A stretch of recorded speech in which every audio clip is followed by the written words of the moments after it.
Hey everyone, this is Chris Berry with Castle Wealth Group, and today we're going to talk about wills versus trust as it relates to passing a house to the next generation.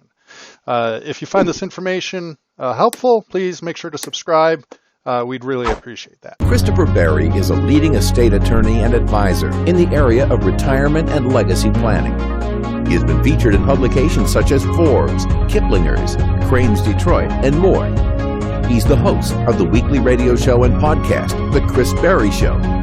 He's a national thought leader as it relates to retirement and legacy planning, and has authored the Amazon best-selling book, The Caregiver's Legal Guide. This question comes up quite often, and I actually just got off the phone with a client talking about it.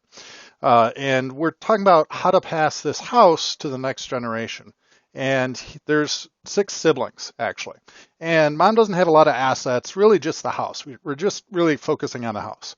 And so when it comes to passing assets, we need to understand how estate administration works. So when someone passes away, there's only 4 ways that assets can transfer out of someone's name. First would be joint ownership, which is great for a married couple.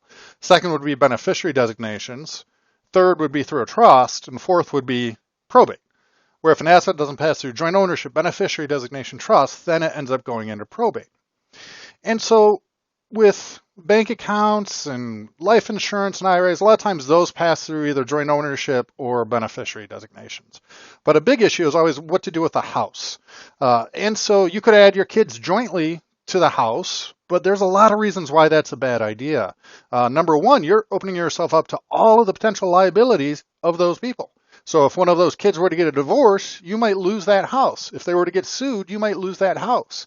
Or if they were to need long-term care before you might lose that house. And I actually had that situation come up in my practice, where mom had added daughter joint to her house as a way to pass the house to the next generation.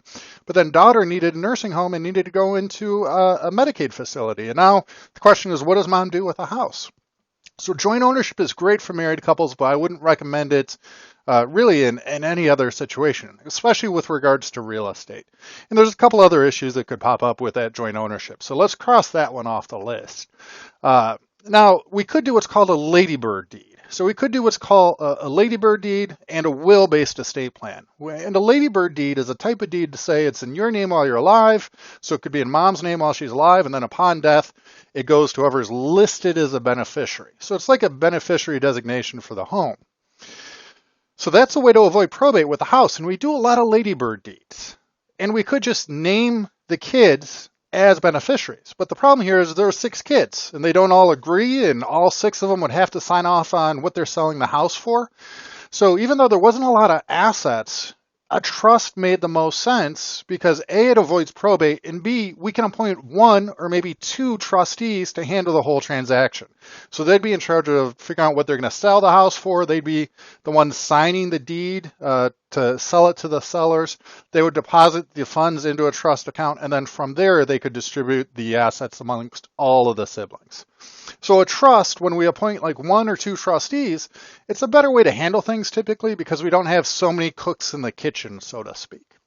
So hopefully that was helpful. Every situation is a little bit different.